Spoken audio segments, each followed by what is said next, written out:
penemuan yang saya dapatkan itu di Almenak.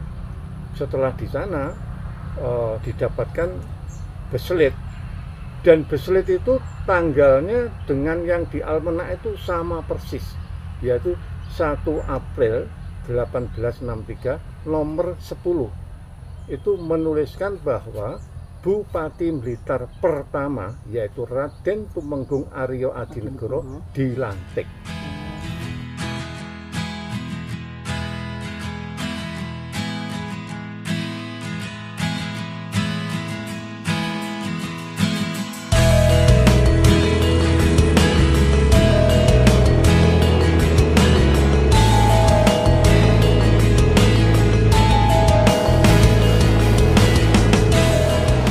Dalam rangka menelusuri jejak-jejak sejarah, khususnya pemerintahan Kabupaten Blitar, yang mana didapat informasi bahwa terdapat seorang pemerhati sejarah di wilayah Blitar bagian barat, telah memperoleh dan memiliki salinan dokumen penting yang berkaitan tentang awal berdirinya pemerintahan Kabupaten Blitar.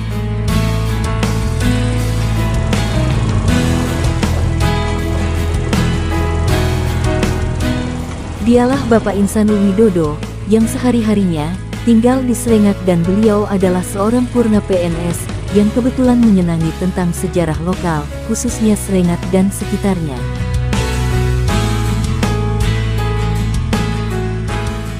Assalamualaikum. Waalaikumsalam. Hei, Pak Guru.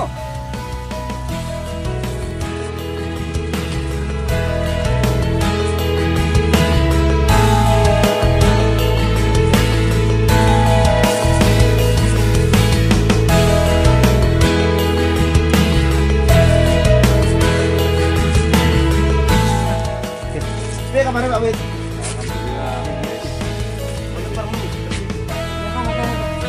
Iki mawon.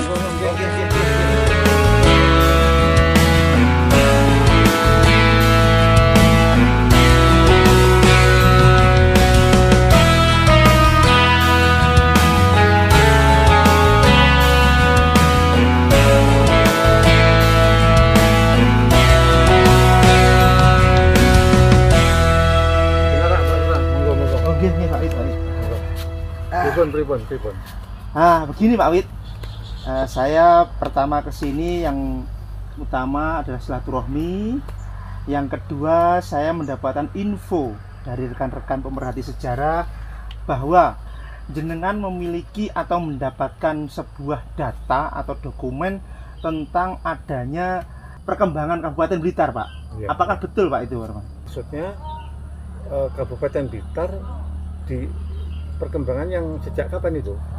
Mulai berdirinya Pak, mulai berdirinya. Mulai berdirinya itu mungkin dari bupati pertama itu siapa, ataukah mungkin data itu juga berkaitan dengan bupati pertama itu, atau bagaimana Pak? Jadi begini Pak Wira ya, dokumen tentang Kabupaten Blitar khususnya pemerintahan loh ya. Pemerintahan ya? Pemerintahan yuridis formal. Ya. Jadi karena ini tercatat, dan dokumen ini pertama yang saya dapat itu Almenak. Almenak itu suatu catatan, suatu peristiwa atau catatan berbagai macam laporan atau sejarah. Ringkasan gitu Pak? Ya, ringkasan. Itu Almenak N6 Register van Nederlands Indie 1865. 1865. Ya, jadi di situ tertuliskan bahwa Regen Raden Tumenggung Aryo Adinegoro itu sebagai Bupati Blitar pertama yang dilantik oleh pemerintah Hindia Belanda pada tanggal 1 April 1863. 1 April 1863. Ya, jadi 2 tahun kemudian baru timbul buku Almenak itu. Ya, tentunya sumbernya tidak hanya Almenak saja. Jadi ada sumber yang lebih, tingkatannya lebih valid, yaitu beselit. Beselit. Apa itu Pak beselit itu Pak? Beselit itu kalau mbah-mbah kita, orang tua kita mengatakan beselit itu adalah zaman sekarang kita sebut SK. Surat keputusan penetapan bupati itu diangkat dan dilantik. Ada Pak itu Pak? Ada. Zaman 1863 itu ada? Loh, sudah tercatat itu. Itu beselit itu ada. apakah ini dokumen yang ditanyakan teman-teman yang disampaikan? Apakah ini? Ini adalah dokumen mahkota. Maksudnya dokumen inti. Intinya inti.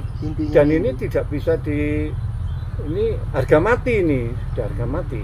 Jadi kebetulan kami selalu berkoordinasi dengan dinas disposif ya. Bagian kearsipan. Ya. Dan dari dinas kearsipan itu mendapatkan suatu dokumen yang sangat inti, dan itu rekomendasinya dari apa yang saya temukan pertama, yaitu di Almenak. Di Almenak tadi. Almenak itu dibawa ke ANRI. ANRI itu Arsip Nasional Republik Indonesia yang ada di Jakarta. Sempat dibawa ke Jakarta juga? Ya, betul. Jadi luar biasa. Beberapa personel dari bagian kearsipan itu berangkat ke Jakarta membuktikan penemuan yang saya dapatkan itu di Almenak. Setelah di sana didapatkan beslit, dan beslit itu tanggalnya dengan yang di Almenak itu sama persis, yaitu 1 April 1863 nomor 10. Itu menuliskan bahwa Bupati Blitar pertama, yaitu Raden Tumenggung Aryo Adinegoro, dilantik. Jadi pada tahun itu, ya. Jadi jauh sekali dengan kabupaten sebelumnya. Jadi sebelum Bupati Blitar pertama dan Kabupaten Blitar itu sebelumnya apa? Nah, begini, jadi tidak bisa kita sepotong-potong. Jadi ini ada kaitannya. Jadi sebelum Kabupaten Blitar itu terbentuk dengan Bupati pertama secara yuridis formal, ya, itu ada kabupaten lain, yaitu Kabupaten Srengat. Jadi embrionya Blitar itu berasal dari Kabupaten Srengat. Jadi Kabupaten Srengat dulu baru terbentuk Kabupaten Blitar. Ya, kita buktikan dengan dokumen ya. Ya. Boleh lihat Pak dokumennya itu? Boleh lihat. Ya. Iya Pak. Ini mencari dokumen beslit yang disampaikan bahwa itu dokumen mahkota yang dari Bapak Widodo. Ya, ini bentar. Ya. Jadi melihatnya harus pakai kaca pembesar ya. Ini yang menyatakan beslit. Oh ini Pak ya. Ya, 1 April 1863 nomor 10. Ya, lalu tulisannya bagus Pak ya. Tulisannya kecil-kecil. Iya, bagus. Bagus. Tapi harus pakai kaca pembesar ini. Ya. Jadi begini. Sebelum timbulnya beslit itu ada sejarah. Dan sejarah ini memang harusnya diketahui oleh wong Blitar. Masyarakat Blitar. Ya. Masih ada keterkaitan dengan Blitar berarti ya? Sangat terkait sekali. Jadi tanpa adanya Kabupaten Srengat, Blitar tidak akan ada. Nah, jadi sejarahnya begini. Dengan masa pemerintahan Kabupaten Srengat di bawah Kasunanan Surakarta, ya, sehingga itu timbul suatu peristiwa tanggal 28 Maret tahun 1830, yaitu peristiwa bahwa Pangeran Diponegoro dengan laskarnya itu ditangkap di Karisidenan Kedu, ya. Nah, setelah 1830 itulah terjadi perubahan zaman yang besar-besaran. Perang Jawa itu Pak ya tadi. Perang Jawa ketiga.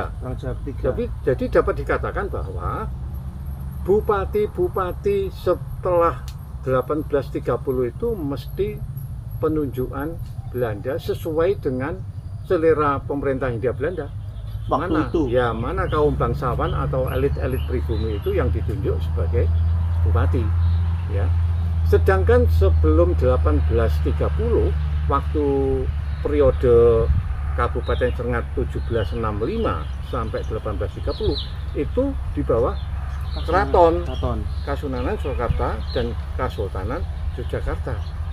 Nah, setelah penangkapan Diponegoro itu, jadi ada suatu peristiwa namanya perjanjian Spreh, yaitu pada tanggal 3-4 Juli ya 1830, yang intinya satu, memutuskan jalur kekuasaan dari keraton ke bekas-bekas wilayah keraton itu diputus, dialihkan dan harus tunduk kepada pemerintahan Belanda. Pada waktu itulah terjadi pemisahan secara besar-besaran, membentuk kabupaten baru, menunjuk bupati-bupati baru, yaitu dengan kekuatan hukum perjanjian Spreh itu yang mendasari adanya perubahan di awal-awal pasca perang Diponegoro yang mulainya tahun 1825 sampai 1830 ya. Jadi Kabupaten Blitar kok bisa 1863, selangnya 33 tahun Pak. Iya, maksud saya kok tidak langsung jadi kabupaten ya. Tidak mungkin, tidak bisa. Sekarang timbulnya kabupaten baru itu tidak ujuk-ujuk, tidak ujuk-ujuk, tidak mungkin itu ya, tidak mungkin terjadi. Jadi setelah Kabupaten Serengat 1830 berdasarkan resolusi nomor 10 31 Desember ya, itu ada masa transisi. Jadi dari kabupaten turun menjadi Onderregen. Kabupaten Serengat. Ya, Kabupaten Onderregen. Onderregen itu di bawahnya kabupaten yang dipimpin oleh Bupati Raden Tumenggung Mertokusumo. Ya, itu adalah bupati terakhir Serengat yang sekarang makamnya ada di Setono Bedong Trenggalek. Setelah masa transisi sampai 1833, seterusnya itu adalah masa peralihan. Ya, masa peralihan. Masa peralihan yaitu sudah lokasi pemerintahan itu sudah dikit demi sedikit sudah terbentuk di Blitar, tapi belum kabupaten, masih Onderregen. Berarti Blitar itu tujuan dari Belanda ya? Jelas. Bukan dari keraton, dari Belanda. Ya. Dan itu pindahnya itu pertama kali lokasinya ada di Desa Blitar, di Pakunden itu. Ya. Di dalam masa peralihan itu ada letusan Gunung Kelud 2 kali, 1835 dan 1848. Bentar Pak, 1835. Berarti selang 5 tahun setelah perang Diponegoro itu Blitar dilanda bencana Gunung Kelud. Gunung Kelud. Dilanda lagi 1848 itu hancur-hancuran. 1848. Nah, makanya 2 kali ya Pak ya? 2 kali. Makanya siapa saja ya, baik itu dari pihak arsip maupun dari sejarawan, itu akan kesulitan menemukan dokumen di antara masa peralihan 1833 sampai 1848 karena diobrak-abrik oleh bencana itu tadi. Dan itu adalah masih awal-awalnya masa transisi pindahnya lokasi pemerintahan dari Serengat ke Pakunden. Apa di situ sudah ada penyebutan kata Blitar Pak? Balitar namanya ya, Pak, ya? Balitar. Dan awalnya Balitar ya, tapi akhirnya kalau di Almenak sama di Beselit ini, Beselitnya Bupati itu sudah Blitar. Sudah Blitar ya? Ya, sudah Blitar. Sedangkan Serengat yang mulanya dari Sarengat itu di sini menjadi Seringat. Seringat ya? Ya, Seringat. Nah, akhirnya 1848 letusan Gunung Kelud yang hebat ya, akhirnya lokasi Pakunden itu ya terbanjiri. Akhirnya pindah lokasinya ke utara alun-alun yang sekarang ini. Maksudnya pindah itu apakah di Pakunden tadi Pak ya? Pakunden tadi merupakan suatu pemerintahan kabupaten? Belum ya? Belum ada masih, itu. Mohon maaf, boleh dibilang rintisan, Rintisan tapi sudah ada Wedono. Oh, sudah ada Wedono. Wedono Blitar ya, berarti Wedono ya? Blitar yaitu distrik. Jadi 1848 itu di sini menuliskan bahwa Distrikten Blitar. Distrikten Blitar 1848 itu masih, jadi sejak Serengat dihapus itu Blitar itu distrik dipimpin oleh Wedono. Nah, baru tahun 1850, 2 tahun setelah letusan Gunung Kelud yang kedua ya. 1848 itu, Blitar sudah mulai naik menjadi on the reckon. Dari distrik meningkat menjadi on the reckon. Dipimpin oleh Bupati. Bukan, Ngabei Partowijoyo. Bukan bupati. Bukan bupati. Ya. Berarti belum kabupaten. Belum ya. Itu sekitar 2 tahun 3 tahun sehingga 1853 itu masih on the reckon lagi, dipimpin oleh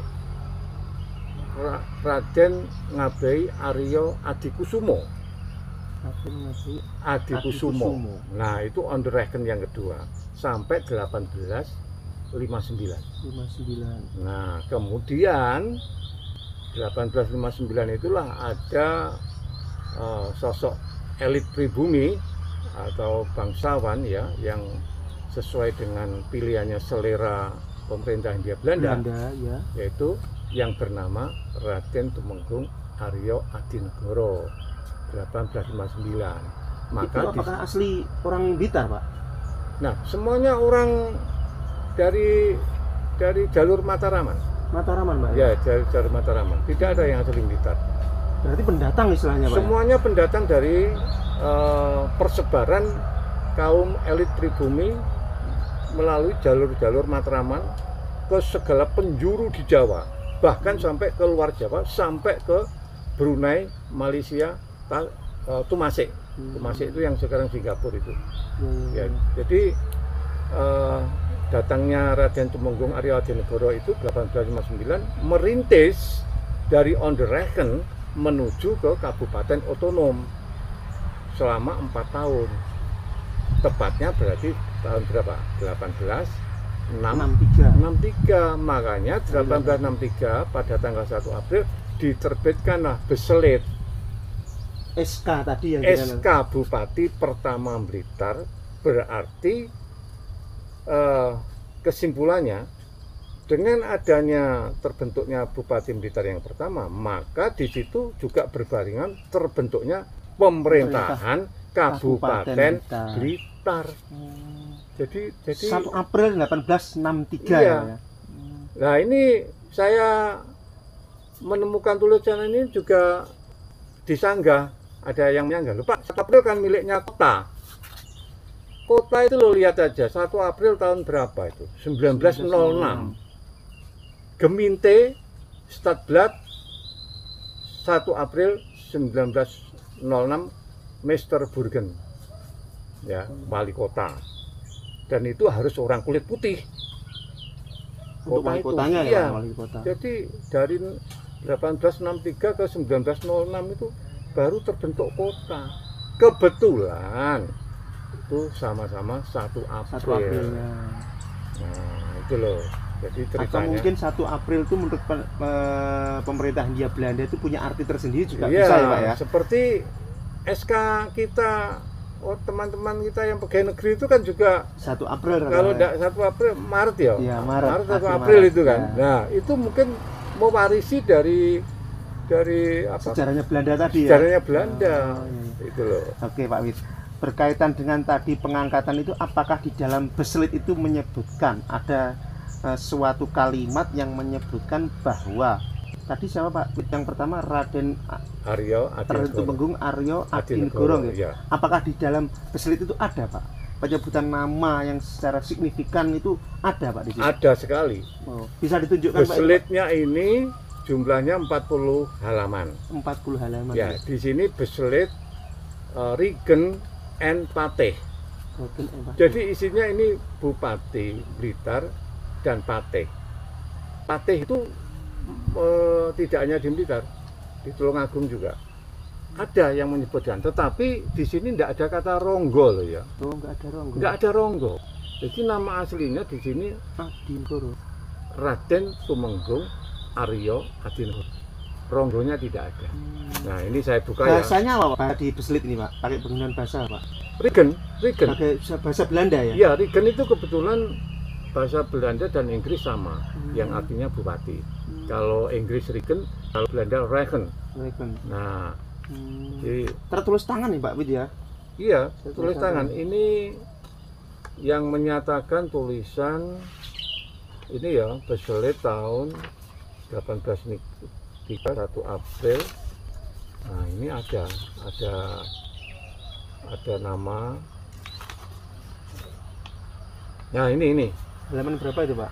Halaman dari halaman sampul 1, 2, 3. Halaman keempat. Nah, ini halaman keempat ya. Ini coba. Pakai ini. Oh iya. Ini Regen. Oh Regen. Ya, Raden Tumenggung Aryo Adi Negoro. Oh iya Pak ya. Nah, ya kan? Tulisannya bagus ya Pak ya? Iya, tapi Ini bahasanya bahasa dari ya Pak ya, dari Belanda ya Pak ya? Ya, Belanda semua ini. Iya. Belanda semua. Bahasa Belanda. Lalu bagaimana tentang Bachelet yang bupati-bupati Serengat? Mana Pak? Saya ditanya gitu. Kalau Blitar sudah temu, kalau Serengat yang mana? Ingat bahwa bupati-bupati Serengat periode 1765 sampai 1830 itu masih di bawah kekuasaan keraton. Kesultanan tadi. Iya, jadi Bachelet SK-nya itu ya dari keraton, bukan dari pemerintah Hindia Belanda. Dan tulisannya pun juga tulisan huruf Jawa. Iya. Ya. Karena almanak itu adalah tulisan Belanda dan itu berapa tahun sesudahnya menulis. Jadi itu isinya ya tulisan huruf Latin. Almanak, tapi almanak itu kan bukan Bachelet. Bukan. Beda. Hanya ringkasan-ringkasan itu. Oh, Bachelet ada sendiri. Almanak misalnya saya ambil contoh di almanak yang saya dapat itu ada tulisannya Afdeling Blitar. Ya. Tulisannya ya artinya apa Pak? Latin. Afdeling Blitar itu wilayah Blitar. Di situ ada Regen, ya, ada Regen misalnya ya, Regen Raden Tumenggung Aryo Adi Negoro 1 April 1863. Yang kedua ada Patih, ya, Patihnya ini. Lalu Penghulu. Nah, ada jabatan lain yaitu Ajung. Ajung itu apa? Ajung itu ya menangani penegakan hukum ya, seperti aparat penegak hukum. Polisian saat ini itu. Terus Grievier itu yang tugasnya mengadili. Nah, hakim istilahnya jadi hakim. Jabatan-jabatan itu ada yang harus dijabat oleh orang kulit putih, ya. Jadi orang pribumi, elit pribumi itu paling tinggi hanya jabatan bupati. Bupati ke atas yaitu namanya asisten residen, itu orang kulit putih. Terus residen, atasnya lagi asisten gubernur, ya, atasnya lagi gubernur, atasnya lagi paling puncak yaitu gubernur jenderal. Jadi jenjang-jenjang kepangkatan struktur organisasi pemerintahan pada waktu itu ada batasan. Kalau kaum elit pribumi atau bangsawan hanya sampai ini. Nah, gitu loh. Dibatasi Pak ya? Oh iya dibatasi wong itu supaya kita itu tetap di bawahnya kok. Itu kan semuanya itu hukum pemerintahan itu kan kebanyakan kan dari peninggalan Hindia Belanda. Itu. Oke. Lanjut Pak, terkait masalah Bachelet tadi, apakah ada dampak untuk terutama Kabupaten Blitar Pak? Ada dampaknya Pak? Ya. Karena ini mungkin jenengan bilang ini adalah dokumen mahkota, berarti kan sebagai ini bisa digunakan untuk dasar mungkin kabupaten dalam rangka mungkin melihat sisi balik tentang sejarah Blitar juga Pak. Ya betul. Gimana? Betul. Memang kita namanya dokumen ya Pak. Dokumen itu kan ditemukan melalui kurun waktu yang sambil berjalan. Dari dalam keilmuan sejarah itu dapat dikatakan sejarah kalau sudah memenuhi syarat. Ada bukti fisik, ada dokumen, ada prasasti, bermacam-macam yang membuktikan itu. Jadi seharusnya memang di sini ada suatu action dari pemerintah daerah itu mengadakan revisi sejarah lokal. Ya. Khusus Kabupaten Blitar. Ya, ini dasar ini biar nanti ke generasi berikutnya itu tidak melenceng terus, ya, karena saya lihat di situsnya pemerintah daerah itu Kabupaten Blitar itu terbentuk tahun 1831. 1831. Satu tahun pasca Perang Jawa. Iya. Tadi di situ menyebutkan jenengan 1863. Iya. Baru ada SK atau Beslit tadi. Iya, iya. Kok selisihnya jauh sekali, Pak? Nah, itulah mungkin karena ya keterbatasan dokumen ya. Nah, sekarang ini sudah kita ketemukan dokumen yang autentik sekali, apalagi ini kami bekerja sama dan sharing kepada Dinas Kearsipan di bawah Dinas Perpustakaan atau Dispusif yang ada di Jatilengker. Ya, jadi nggak apa-apa, ini wajar sekali. Jadi ada suatu revisi itu wajar sekali. Dinamika di lapangan ya, Pak ya. Dinamika sejarah memang seperti ya, itu. Pak ya. Ya, jadi selalu sejarah berkembang. itu bukan harga mati, ya, tapi bisa berkembang sesuai dokumen yang ditemukan. Iya. Nah, seperti Kabupaten Blitar ini, ya, jelas di sini dinyatakan bahwa dalam Beslit ini 1 April 1863, 33 tahun setelah Kabupaten Srengat dihapus. Logikanya, namanya kabupaten baru, ya tidak mungkin ujuk-ujuk jadi. Semerta-merta langsung. Tidak serta-merta jadi, melalui masa transisi, proses yang panjang. Masa transisi, masa peralihan, masa rintisan, masa persiapan. Ada semua. Ada semua. Dan sangat logis sekali. Makanya memang sebaiknya harus direvisi oleh pemangku kewenangan, yaitu khususnya pemerintah daerah. Ya, nggak tahu melalui Dinas Pariwisata atau Dinas Perpustakaan dan Arsip, ya, karena gudangnya bukti itu ada di arsip. Yang terakhir, Pak Wid, apa yang ada di benak jenazah mendapatkan dokumen ini tadi, Pak Wid? Ya, harapannya apa, Pak? Pertama, ya, kami sebagai pegiat sejarah, khususnya sejarah lokal, sangat berterima kasih kepada Dinas Perpustakaan bagian kearsipan khususnya. Kami selama ini bareng-bareng ya, bekerja sama, saling tukar arsip ya, dan akhirnya kita mendapatkan suatu dokumen inti, yaitu dokumen mahkota ya. Harapan saya ya cepat atau lambat bagaimana nanti secara formal diagendakan adanya suatu revisi sejarah pemerintahan Kabupaten Blitar ya, secara autentik. Jadi betul-betul ya, karena selama ini yang kita lihat di situsnya pemerintah daerah itu tidak seperti ini gitu loh. Masih menyebutkan 1 April 1831 tadi ya, Pak ya. Nah, itu misalnya nanti kalau pemerintah daerah itu sudah mengakui ya adanya dokumen yang autentik ini, bahwa terbentuknya pemerintah daerah Kabupaten Blitar pada tanggal 1 April 1863, itu nanti rame. Kenapa ramenya? Bersamaan dengan 1 Aprilnya kota. Itu bisa Semarak, kalau Semarak bisa mengadakan suatu event menjelang hari jadi pemerintahan daerah ya. Loh, kok bisa 1 April? Kita berbicara, bercerita 100% murni berdasarkan dokumen. Jadi bukan jari ini, bukan dongeng, bukan katanya. Makanya kalau itu sampai terjadi revisi terus dicanangkan, dikukuhkan pada 1 April, rame itu nanti bersamaan dengan hari jadinya Pemkot Blitar 1 April. Seiring sejalan. Wah, itu rame itu, baik kabupaten maupun kota sama-sama melaksanakan gebiar event. Oh, itu bagus itu merupakan aset-aset peluang-peluang wisata dan menimbulkan kehidupan apa itu, ekonomi kecil ya. Nah itu. Berarti harapannya jenengan dalam waktu dekat itu atau mungkin kepada pemerintah setempat akan adanya revisi untuk sejarah Ya, sejarah Kabupaten Blitar gitu Pak ya. Ya.